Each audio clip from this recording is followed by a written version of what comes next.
따끈따끈한 소식을 콕 집어 살펴보는 픽뉴스. 오늘은 이혁근 기자와 함께하겠습니다. 어서 오십시오. 오늘 첫 번째 키워드는 뭡니까? 네, 오늘 첫 키워드는 휴직, 복직입니다. 뭐 직장을 쉬었다가 나가는 바로 그거요. 그런데 단어를 붙였었네요. 네, 이게 어제 사퇴한 조국 전 법무부 장관의 이야기입니다. 예. 조 전 장관은 원래 서울대 로스쿨 교수였는데요. 네. 그런데 조 전 장관이 사퇴한 직후에 어제 바로 팩스로 복직 신고서를 제출한 것으로 알려졌습니다. 그러면 장관직을 사퇴하면서 그날 동시에 또 복직 신청도 한 거네요. 네, 전후 관계를 좀 보면요. 서울대 법대에 어제 오후 6시가 조금 넘어서 팩스가 도착을 했습니다. 네. 6시 7분쯤 조 전 장관이 자택을 나섰기 때문에 결과적으로 6시 무렵에 집에서 조 전 장관이 팩스를 보낸 것으로 추정이 되는데요. 네. 5시 38분에는 문재인 대통령이 사표를 수리한 뒤에 20분 만에 복직 의사를 밝힌 셈입니다. 신청을 어제 했다. 그럼 복직은 언제부터 되는 겁니까? 네, 서울대 관계자가 오늘 오전 부총장 결재를 통해 복직 처리가 됐다고 밝혔습니다. 바로 다음 날 되는 거군요. 네, 그러니까 오늘부로 조 전 장관은 서울대 교수 신분이 된 건데요. 다만 이미 학기가 시작돼서 강의를 맡지는 못하고 연구 교수로 활동하게 됩니다. 강의를 못하면 교수가 강의를 못하니까 월급도 못 받는 건가요? 어떻게 되죠? 그래서 좀 확인을 해봤는데요. 네. 서울대 교수의 월급날은 매달 17일입니다. 조 전 장관과 같은 호봉의 서울대 교수 평균 월급은 845만 원 정도로 알려졌습니다. 오늘 복직 15일, 17일이면 이틀 뒤인데 그럼 월급은 어떻게 되죠? 일을 안 한 건데? 조금 더 취재를 해봤는데요. 네네.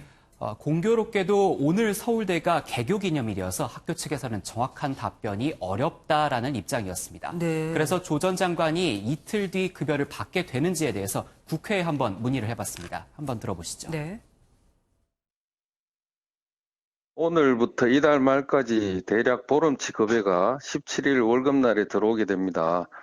월급의 절반 정도니까 한 420만 원 정도 이틀 뒤에 받게 될 것으로 보입니다.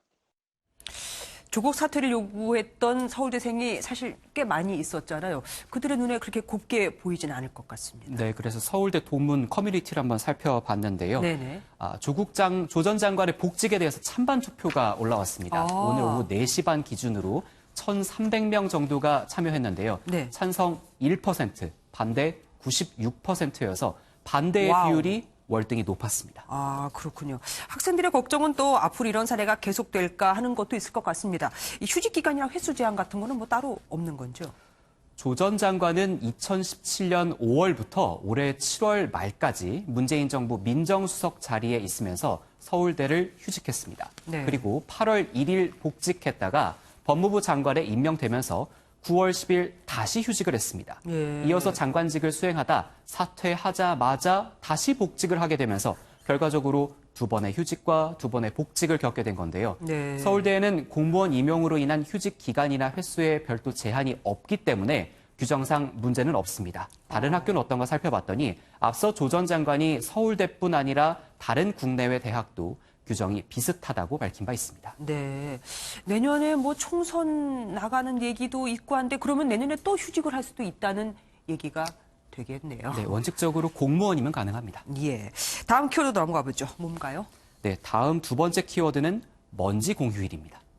먼지면 먼지 때문에 쉰다는 얘기인가요? 네, 맞습니다. 좀 낯선 말이실 수 네, 있을 네. 것 같은데요.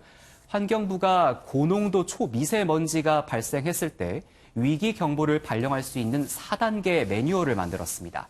최악의 단계인 심각 단계가 되면 임시 공휴일로 지정될 수 있는 법적 근거가 마련된 겁니다.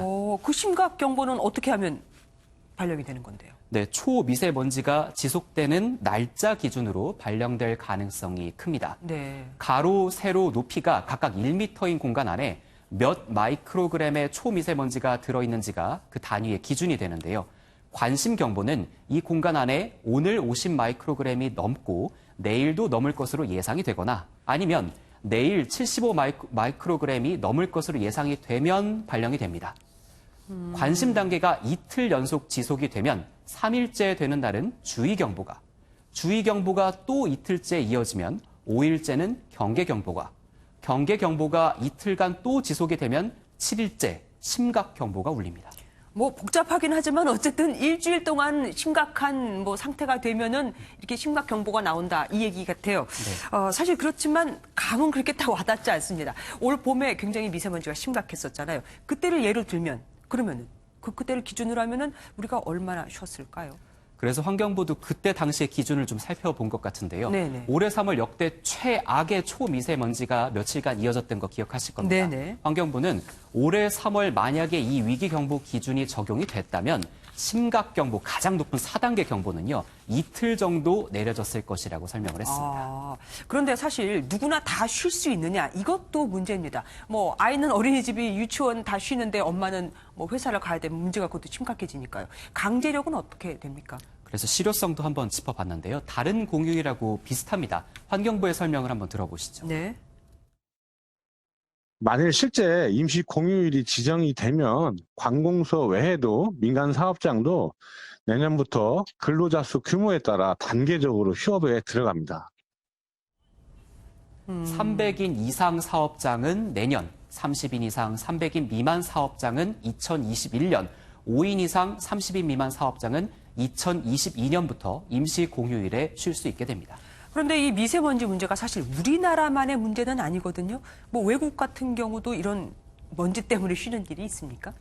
그래서 다른 나라를 살펴보니까요. 다른 나라는 먼지 공휴일에 대한 가이드라인은 아직 없는 상황이고요. 우리나라가 최초 사례입니다. 다만 우리나라도 아직 시행된 적은 없기 때문에 발령 시 혼란을 최소화하기 위해서 세부 절차 마련이 필요하다는 지적이 나옵니다. 예, 아주 흥미로웠습니다. 오늘 말씀 감사합니다.